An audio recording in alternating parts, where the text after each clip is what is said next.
नमस्कार, मैं Rakesh Kumar. Welcome to education for knowledge. आप लोगों का स्वागत है इस वीडियो में। आज हम लोग देखेंगे सेट नंबर 9। यह सेट 9 है क्योंकि हम लोग सेट 1 से लेकर 8 तक कंप्लीट कर चुके हैं। अगर आप नहीं देखें तो प्लेलिस्ट बना हुआ है, वीडियो डाला हुआ है, आप ज़रूर देखें। ये सारे यहाँ प्रीवियस ईयर क्वेश्चन है और ये यानी प्रैक्टिस सेट जो है ये हेल्पफुल करेगा क्योंकि एक प्रैक्टिस सेट में 20 प्रश्न है। तो आपका बहुत प्रैक्टिस होने वाला है और हमारे पास टोटल कितने प्रैक्टिस है तो हम टोटल 100 कराने वाले हैं।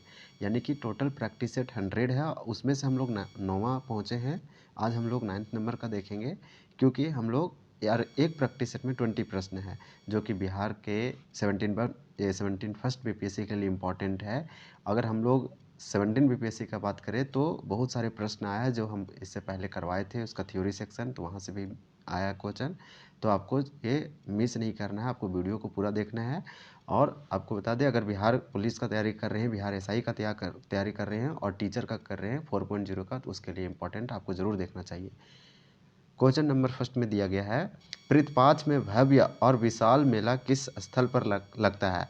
आपको विश्वास नहीं होगा, अगर 17th बीपीएससी का अगर क्वेश्चन देखिएगा पीटी के, तो ये क्वेश्चन यहाँ से पूछा गया है कि पृथ्वी मेला से इनडायरेक्टली नहीं है लेकिन इनडायरेक्टली पृथ्वी से रिलेटेड क्वेश्चन पूछा गया है। जो व्यक्ति को पता था कि पृथ्वी मेला कहाँ लगता है वो इसका आंसर किया जा सकता था। तो पहला क्वेश्चन में यही पूछा है कि पृथ्वी में भव्य और विशाल मेला, यानी पृथ्वी का जब समय आता है तो वहाँ पे भव्य मेला और विशाल मेला लगता है, यह स्थल लगता है गया में। 1 का आंसर होगा डी। ये बहुत इंपॉर्टेंट क्वेश्चन है। ये क्वेश्चन लगातार बीपीएससी यहाँ से क्वेश्चन पूछती है, इसलिए यहाँ पे जितने भी प्रश्न हैं वो सारे प्रीवियस ईयर है, बीपीएससी के द्वारा अलग अलग एग्जाम में पूछा गया क्वेश्चन है। दिल्ली मेरठ स्तंभ लेख पहले कहाँ था। तो दिल्ली मेरठ जो स्तंभ लेख था यह पहले मेरठ में था। तो पहले कहाँ था यही पूछा गया, तो ये मेरठ में था। सिंपल है, स्ट्रेट फॉरवर्ड है।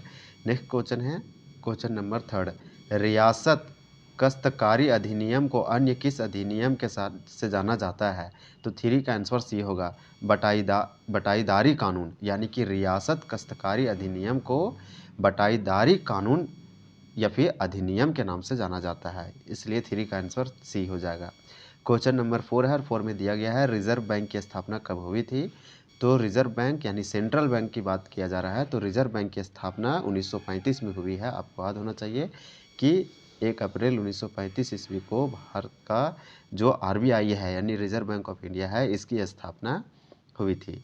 तो इसका आंसर सी हो जाएगा। नेक्स्ट क्वेश्चन है क्वेश्चन नंबर 5, थाका चित्रा शैली के 109 चित्र बिहार राज्य के किस संग्रहालय में सुरक्षित है। वह कौन सा म्यूजियम है जहां इसको कंजर्व करके संरक्षण करके रखा गया है।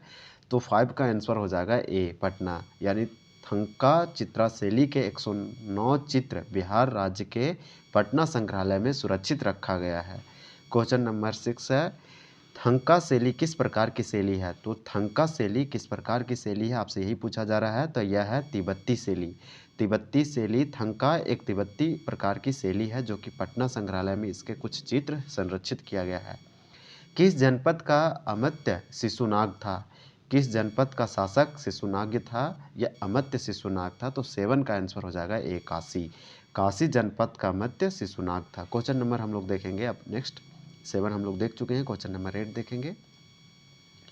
क्वेश्चन नंबर 8 में आप देख पा रहे होंगे कि शिशुनाग वंश का सर्वश्रेष्ठ शासक कौन था। तो शिशुनाग वंश का या फिर शिशुनाग डायनेस्टी का जो सबसे शक्तिशाली और सर्वश्रेष्ठ जो शासक यानी राजा था वह कौन था, आपसे यही पूछा जा रहा है।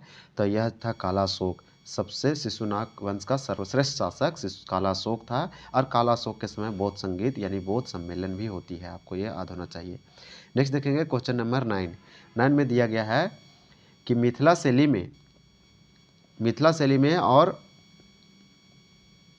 हम लोग 8 का आंसर सी हो जाएगा। अब 9 देखेंगे। 9 में दिया गया है कि मिथिला शैली में हंस और मयूर की आकृति किसका प्रतीक है। तो मिथिला शैली में बांस का प्रतीक, अलग अलग तरीकों के जो चीज़ हैं जिसका यूज होता है मिथिला शैली में, उसका आपसे प्रतीक का या फिर उसके सिंबल का मतलब उसका अर्थ पूछा जाता है। जैसे मिथिला शैली में बांस का भी यूज होता है तो बांस का भी प्रतीक होता है। इसी प्रकार से मिथिला शैली में हंस और मयूर की आकृति किसका प्रतीक है, यानी मिथिला शैली में हंस भी यूज होता है और मयूर भी यूज होता है। तो इसी तरह से मिथिला शैली में हंस और मयूर आकृति किसका सिंबल है या प्रतीक है। तो 9 का आंसर हो जाएगा बी, शांति। यानी मिथिला शैली में हंस और मयूर तो ये शांति के प्रतीक है। क्वेश्चन नंबर देखेंगे 10 में दिया गया है, सिद्धार्थ के ग्रह त्याग के समय उनका सारथी कौन था। यानी जब सिद्धार्थ भगवान गौतम बुद्ध को या बुद्ध का बचपन का नाम सिद्धार्थ था, तो आपको याद होना चाहिए। इसका आंसर जो है, तो ये सिंपल क्वेश्चन है कि सिद्धार्थ के ग्रह त्याग के समय उनका सारथी कौन था। तो 10 का आंसर हो जाएगा सी, छंदक। यानी छंदक जो थे सिद्धार्थ के ग्रह त्याग के समय सारथी थे।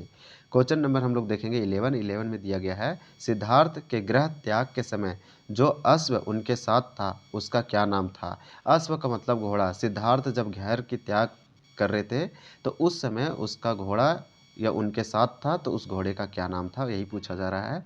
तो 11 का आंसर ये होगा कंथक। यानी कत्थक जो था यही उनका अश्व था जो इनके साथ घर की त्यागी के समय साथ में था। सिद्धू कान्हू कहाँ फांसी दी गई। सिद्धू कान्हू आपको बता दें कि 1855 से 56 ईस्वी के आसपास यहाँ पे होता है संथाल विद्रोह। कहाँ, झारखंड के संथाल परगना के आसपास। और आपको ये याद होना चाहिए कि 1855-56 में ही सिद्धू कान्हू को फांसी हो जाती है और इसमें ये लीड करते हैं संथाल विद्रोह को। तो ये बहुत इंपॉर्टेंट है। सिद्धू कान्हू संथाल विद्रोह के नेता थे और इसके साथ तो इनके भाई भी चांद और भैरव और इनकी बहनी फूलो और झानू। तो आपको याद रखना है सिद्धू कान्हू के बारे में। इनको जब ये विद्रोह कर रहे थे तो अंग्रेजों ने फांसी दे दी। ये कहाँ दिया गया, यही आपसे पूछा जा रहा है। तो 12 का आंसर होगा बी, बरहेट में। सिद्धू कान्हू को बरहेट में फांसी दे देगी अंग्रेजों के द्वारा, उसका आंसर बी होगा। क्वेश्चन नंबर नेक्स्ट देखेंगे। क्वेश्चन नंबर 13 है। 13 में पूछा जा रहा है सिखों के 10वें गुरु। तो सिख में टोटल 10 गुरु हैं, फिर परंपरा को समाप्त कर दिया गया। तो सिखों के जो 10वें गुरु थे और अंतिम गुरु थे जिनका नाम था गुरु गोविंद सिंह की जन्मतिथि के अवसर पर कौन सा पर्व मनाया जाता है। तो सिखों के अंतिम और 10वें गुरु गुरु गोविंद सिंह के जन्मतिथि के अवसर पर जो पर्व मनाया जाता है, इस पर्व का नाम है प्रकाश वर्ष। भारत सरकार के द्वारा घोषित किया गया है, ये इंपॉर्टेंट था। क्वेश्चन नंबर हम लोग देखेंगे 14 और 14 प्रश्न संख्या में सिंचित क्षेत्रों में कृषि धान के साथ किस फसल का उत्पादन करता है। तो यहाँ पे आपसे पूछा जा रहा है कि जो जहाँ पे सिंचित होता है, इरिगेशन होता है, ऐसे एरिया में कृषक यानी जो फार्मर है वो धान के साथ साथ किस फसल का उत्पादन करता है। तो जहाँ पे अच्छा वाटर है, जहाँ इरिगेशन का सुविधा है, वहाँ तो धान होगी ही और इसके साथ क्या होगी, तो इसका आंसर होगा गेहूँ। यानी सी, गेहूँ होगा तभी, यानी इरिगेशन व्यवस्था होगी तभी गेहूँ होगा। इसलिए इसका आंसर धान के साथ उन लोग किसानों ने गेहूँ करते हैं।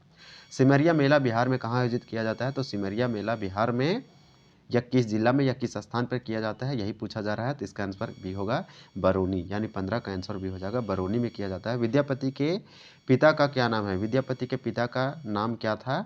तो 16 का आंसर हो जाएगा सी, गणपति ठाकुर। विद्यापति के पिता का नाम गणपति ठाकुर है, आंसर इसका सी होगा। 17 नंबर क्वेश्चन है। 17 में आपसे पूछा जा रहा है कि सितंबर 2009 ईस्वी से प्रारंभ अक्षर आंचल योजना का उद्देश्य क्या है। यानी 2009 ईस्वी में एक योजना, एक प्रोग्राम लॉन्च होती है, अक्षर आंचल योजना। इसका मकसद, इसका एम, इसका पर्पस क्या है, यही आपसे पूछा जा रहा है। तो 17 का हम लोग देखेंगे आंसर क्या होगा। 17 का आंसर ये हो जाएगा महिला साक्षरता में वृद्धि। ये बीपीएससी के लिए इंपॉर्टेंट क्वेश्चन है। महिला साक्षरता यानी महिलाओं में लिटरेसी रेट की, यानी कि विकास उसका जो है उसका बढ़ाना है, लिटरेसी रेट को वृद्धि करना है। छिन्नमस्तिका मंदिर उज्जैठ कहाँ स्थित है। तो छिन्नमस्तिका मंदिर कहाँ है, यही आपसे पूछा जा रहा है। तो 18 का आंसर जो है वह सी हो जाएगा, मधुबनी। यानी छिन्नमस्तिका मंदिर मधुबनी में है। नेक्स्ट देखेंगे। क्वेश्चन नंबर 19 दिया गया है और 19 में पूछा जा रहा है आपसे कि दिल्ली की राजगद्दी पर बैठने वाला बिहार का पहला शासक कौन था। तो दिल्ली की राजगद्दी पर बैठने वाला बिहार का पहला शासक यह थे शेरशाह। शेरशाह सूरी इनका नाम था। तो ये शेरशाह सूरी का मकबरा कहाँ पे है, आपको ये मालूम होना चाहिए। तो सासाराम में है, जो कि रोहतास जिला में पड़ती है। क्वेश्चन नंबर ये 20 है और 20 में आपसे पूछा जा रहा है कि बिहार में अभी तक कुल कितनी बार राष्ट्रपति शासन लागू हुआ है। तो बिहार में अभी तक कुल कितनी बार राष्ट्रपति शासन हुआ है, ये क्वेश्चन नंबर 20 है और ये इस वीडियो का लास्ट क्वेश्चन है, क्योंकि ये सेट नंबर 8 था। तो यानी कि ये सेट नंबर जो है आप लोगों को ये पता होना चाहिए, सेट नंबर 9 है, क्योंकि इसके बाद हम लोग का सेट आता है 10। तो हम इस सेट में टोटल इतने ही देखेंगे अभी, यहाँ अगले देखेंगे 10 नंबर सेट। तो ये क्वेश्चन को आपको कमेंट करना है, इसका आंसर क्या होगा। ऑप्शन दिया गया है 6 बार, 7 बार, 8 बार, 9 बार। बिहार में कुल कितनी बार राष्ट्रपति शासन लगाया गया है, प्रेसिडेंट रूल, आपको कमेंट करके बताना है। अगर वीडियो पसंद आया तो चैनल को जरूर सब्सक्राइब करें। Thank you for watching this video.